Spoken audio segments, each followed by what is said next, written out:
नमस्कार। तो all exam की ऑडियो रेडियो सीरीज़ में आप सभी का स्वागत है। ये जो ऑल एग्ज़ाम की ऑडियो रेडियो सीरीज़ है, इसमें आज हम डिस्कस करेंगे फरवरी महीने के इंपॉर्टेंट करंट अफेयर। देखिए, फरवरी महीने के इससे पहले दो तीन पार्ट हम डिस्कस कर चुके हैं। आज फरवरी महीने का ये फाइनल पार्ट बचता है। इसमें फरवरी महीना जो है कम्प्लीटली जो है वो कवर हो जाएगा। बिल्कुल थोड़े से करंट अफेयर हैं फरवरी महीने के, तो वो आज हम यहाँ पर डिस्कस करेंगे। आपको पता है ऑल एग्ज़ाम की ऑडियो रेडियो सीरीज़ में आपको स्क्रीन की तरफ देखने की ज़रूरत नहीं होती, सिर्फ आप सुनकर जो है अपना रिवीजन कर सकते हैं।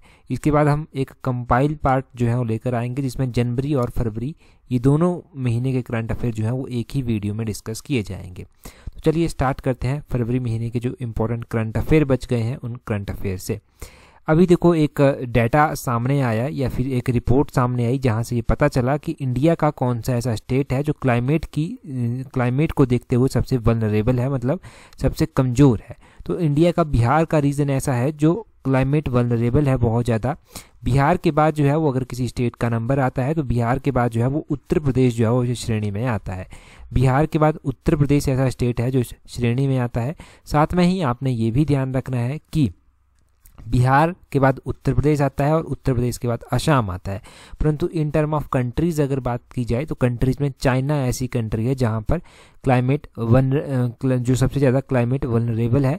और साथ में ध्यान रखें, आपको ध्यान रखने के लिए बस इतना काफ़ी है कि जब भी आप बाढ़ वगैरह देखते हैं ना, तो जब भी बरसात का मौसम होता है तो सबसे ज़्यादा बाढ़ कहाँ पर आती है? बिहार में जो है सबसे ज़्यादा बाढ़ देखने को मिलती है। बहुत सारे घर डूब जाते हैं बाढ़ में, लोगों का रहना मुश्किल हो जाता है, ये बहुत सारी चीज़ें होती हैं। इसके अलावा अगला जो क्वेश्चन बनता है वो बनता है वुमेन प्रीमियर लीग के बारे में। देखो, पहली बार ये वुमेन प्रीमियर लीग स्टार्ट की गई। जैसे कि आईपीएल होता है वैसे ही WPL भी जो है वो स्टार्ट किया गया।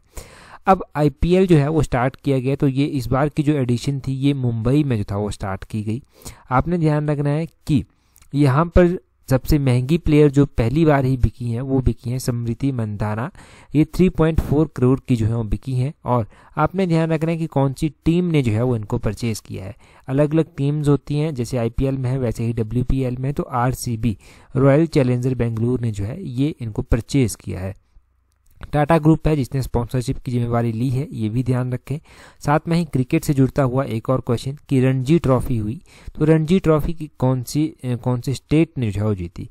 पहला क्वेश्चन ये बन जाता है कि रणजी ट्रॉफी किस खेल से संबंधित है? तो रणजी ट्रॉफी क्रिकेट खेल से संबंधित है और सौराष्ट्र टीम ने जो है वो इसको जीता है, ये भी ध्यान रखें। और खेलों से ही मिलता जुलता क्वेश्चन है कि 5th नंबर के खेलो इंडिया यूथ गेम हुए। ये जो 5वें नंबर के खेलो इंडिया यूथ गेम थे ये कहाँ पर हुए? ये हुए मध्य प्रदेश में। और अब मध्य प्रदेश में ये हुए तो आपको पता होना चाहिए कि टॉप टीम जो रही वो कौन रही। महाराष्ट्र जो था वो टॉप टीम रही, उसके बाद हरियाणा ने जो था वो दूसरा नंबर प्राप्त किया।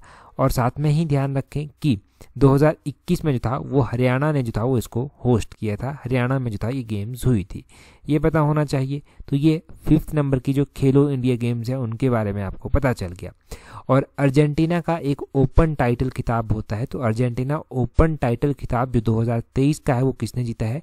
वो कार्लोस अल्काराज ने जो है वो जीता है। तो कार्लोस का नाम ध्यान रखना है कि इन्होंने जो है वो अर्जेंटीना ओपन टाइटल जो है वो जीता है। इसी तरह अगला क्वेश्चन बनता है कि फर्स्ट चाइनीज मैन बने हैं जिन्होंने ATP टूर टाइटल जो है वो जीता है। तो ATP टूर टाइटल जो है वो वू यी बिंग के द्वारा जीता गया है। वू यी बिंग के द्वारा ये जीता गया है, ये आपने ध्यान रखना है। और इसके अलावा आप ध्यान रखें कि वर्ल्ड गवर्नमेंट समिट हुई, तो वर्ल्ड गवर्नमेंट समिट 2023 की कहाँ पर हुई?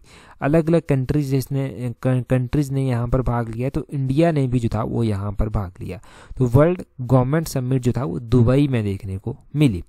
अब एक साइक्लोन आया, साइक्लोन ने क्या किया? न्यूजीलैंड में जो था वो इमरजेंसी लाइक सिचुएशन बना दी। इमरजेंसी भी कुछ टाइम के लिए यहाँ पर रही। तो ये साइक्लोन का नाम पूछा जा सकता है। ये साइक्लोन था गैब्रियल साइक्लोन, आपने ध्यान रखना है। और आप ध्यान रखें कि I2U2 ये जो ऑर्गेनाइजेशन है या फिर ग्रुप ऑफ कंट्रीज आप कह लीजिए, ये चर्चा में भी रहा था। पहले तो आप जानिए कि I2U2 न्यूज़ में क्यों आया, फिर आप जानना यहाँ से कि I2U2 जो है इसका पूरा नाम क्या है। I2U2 की जो वाइस मिनिस्टर की मीटिंग्स हुई वो आबू धाबी में जो था वो हुई, ये आपने ध्यान रखना है। I2U2 ग्रुप जो है I है और 2 है और U है और फिर से 2 लिखा गया है। तो I जो है ये इंडिया और इजराइल, इनके 2 I हैं, तो एक इंडिया एक इंडिया के लिए स्टैंड करता है, एक इजराइल के लिए स्टैंड करता है। उसी तरह 2 यू हैं, तो 2 यू में से एक यू यूनाइटेड अरब एमिरेट्स के लिए जो है वो स्टैंड करता है, और दूसरा यू जो है वो यूनाइटेड स्टेट के लिए जो है वो स्टैंड करता है। और 2021 में जो था इसकी स्थापना की गई थी, अक्टूबर 2021 में इसको स्थापित किया गया था, ध्यान रखें। और आपने ध्यान रखना है कि साउथ अफ्रीका और नाइजीरिया इनको जो है वो FATF की ग्रे लिस्ट में जो है वो डाला गया है। अब ये FATF क्या चीज़ है? FATF जो है वो बहुत इंपॉर्टेंट चीज़ है। अगर लोन वगैरह किसी भी कंट्री को कहीं से लेना होता है ना, तो ये FATF की रैंकिंग देखी जाती है कि कौन सी लिस्ट में जो है वो FATF ने डाल रखा है। तो यहाँ पर आपको पता है स्मगलिंग ये सब चीज़ें बहुत ज़्यादा होती हैं ना साउथ अफ्रीका और नाइजीरिया में, तो भाई इनको जो है वो ग्रे लिस्ट में डाला गया। तो FATF का पूरा नाम है फाइनेंशियल एक्शन टास्क फोर्स।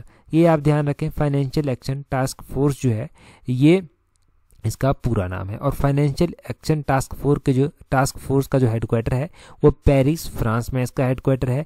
और इसमें जो है वो इसके जो प्रेसिडेंट हैं वो टी राजा कुमार जो है वो इसके प्रेसिडेंट हैं। ये भी आपने ध्यान रखना है। और ध्यान रखें कि नेशनल आइस हॉकी चैंपियनशिप हुई। एक तो आपने हॉकी देखी होगी, परंतु एक आइस के ऊपर हॉकी खेली जाती है। इस आइस हॉकी चैंपियनशिप को जो था वो ITBP की टीम ने जो था वो जीता। और ध्यान रखें कि लेह लद्दाख में जो था ये हुई, ये ध्यान रखें। और ISSF ये जो वर्ल्ड कप हुआ ये आपने ध्यान रखना है कि कहाँ पर हुआ। तो पहले ISSF वर्ल्ड कप जो है ये इजिप्ट में हुआ, और ISSF की पूरा नाम जो है वो क्या होता है?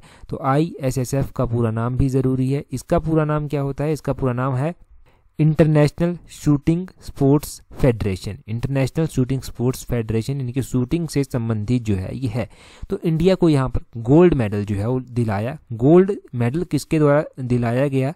तो एक R पाटिल है, इन्होंने जो है वो 10 मीटर एयर राइफल में जो है ये गोल्ड मेडल जीता है 2023 की चैंपियनशिप में। इनका पूरा नाम है रुद्रांश पाटिल इनका नाम है। उसी तरह 50 मीटर में भी गोल्ड मेडल जीता गया, ये ऐश्वर्या प्रताप सिंह के द्वारा जीता गया, ये ध्यान रखें। तो ये 2 गोल्ड मेडल 10 मीटर और 50 मीटर में जो है वो आपने ध्यान रखने हैं। और लास्ट एडिशन में जो करंट अफेयर के इंपॉर्टेंट क्वेश्चंस डिस्कस हुए थे उनके ऊपर एक छोटी सी नज़र डाल लीजिए, बहुत ज़्यादा डिटेल में नहीं परंतु छोटी सी नज़र डाल लीजिए।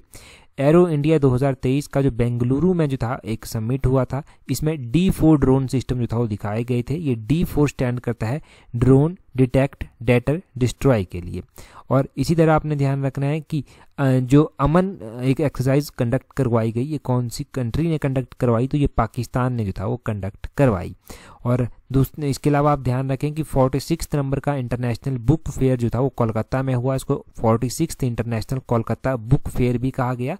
इसमें स्पेन जो था वो फोकस कंट्री के रूप में सामने रहा। और खजुराहो डांस इस बार परफॉर्म किया गया, यानी कि परफॉर्म किया जाता है एनुअली। तो खजुराहो डांस जो है वो कहाँ पर परफॉर्म किया जाता है, कौन से स्टेट में? ये मध्य प्रदेश में जो है वो परफॉर्म किया जाता है, मध्य प्रदेश जरूर ध्यान रखें। उसी तरह सूरज कुंड मेला भी हुआ। सूरज कुंड मेला जो है वो फरीदाबाद हरियाणा में जो है वो होता है। और फरीदाबाद हरियाणा में होता है तो ये इंपॉर्टेंट है क्योंकि HS में एक बार ये क्वेश्चन पूछा भी गया था। इसको जो ऑर्गेनाइज करवाया जाता है इसमें सूरज कुंड मेला अथॉरिटी होती है, हरियाणा टूरिज्म होता है, और एसोसिएट करते हैं ये ministry of tourism, ministry of textile and culture, ministry of external affair के साथ, ये ज़रूर ध्यान रखना है। और पहला स्टेट जो जिसने मुलहट्ठी की जो कल्टीवेशन ऑर्गेनाइज्ड वे में स्टार्ट किया वो हमारा हिमाचल है। ये हमने गिरिराज पत्रिका में जो है वो पढ़ रखा है। गिरिराज पत्रिका भी ज़रूरी है, तो वहाँ से भी चीज़ें रिवाइज करना ज़रूरी है। मुझे जल्दी से कमेंट करके बता दीजिए कि नेशनल वुमेन डे जो है वो कब मनाया जाता है। मैंने पहले भी पूछा था, पहले भी बहुत कम रिस्पॉन्स आया था, परंतु फिर से पूछ रहा हूँ कि नेशनल वुमेन डे कब मनाया जाता है। हिंट मैं दे देता हूँ कि फरवरी के महीने में बनाया जाता है। नहीं आता नेट पे सर्च कीजिए, एक अच्छा रिवीजन हो जाएगा। कमेंट कीजिए, भूलेगा भी। इसी तरह जनवरी के करंट अफेयर्स के ऊपर थोड़ी सी नज़र वहाँ पर भी डाल लीजिए। जनवरी में जो था वो इंडिया की पहली मेट्रो जो वाटर के अंदर चलेगी वो ये कहा गया कि 2023 दिसंबर तक जो है वो आ जाएगी और कोलकाता में आएगी। और आपने ध्यान रखना है कि नेशनल यूथ फेस्टिवल जो 2023 का हुआ वो कर्नाटका में होस्ट किया गया और इसकी जो थीम रखी गई थी वो विकसित युवा विकसित भारत रखी गई थी। नेशनल यूथ डे जो है वो 12 जनवरी को जो है वो मनाया जाता है। इसी तरह 12वें नंबर की जो वर्ल्ड हिंदी कॉन्फ्रेंस हुई वो फिजी में हुई। ये बहुत ज़्यादा इंपॉर्टेंट क्वेश्चन है, इसको भी ध्यान रखें। आपने ध्यान रखना है कि 21 आइलैंड ऐसे हैं अंडमान निकोबार के जिनका नाम बदलकर परमवीर चक्र अवॉर्डीज के ऊपर जो है वो रख दिया गया है। और फरवरी महीने का भी अगर मैं आपसे कोई करंट अफेयर अगर आपने अच्छे से पढ़ रखा है तो आप मुझे कमेंट करके बताइए कि कौन सी ऐसी कंट्री है जिन्होंने ये कहा है कि वो जवाहरलाल नेहरू के ऊपर जो है स्टैंप रिलीज करेंगे, उनके ऑनर उनको सम्मानित करते हुए स्टैंप रिलीज करेंगे। जल्दी से कमेंट करके जो है बता दीजिए। टेलीग्राम पर जुड़ जाइए, वहाँ पर आपको हर एक जानकारी मिल जाएगी। टेलीग्राम पर जुड़ने के लिए अपने टेलीग्राम से @tallexam31 सर्च करना। तो इस वीडियो में इतना ही था। That's all for today. Thank you very much for watching and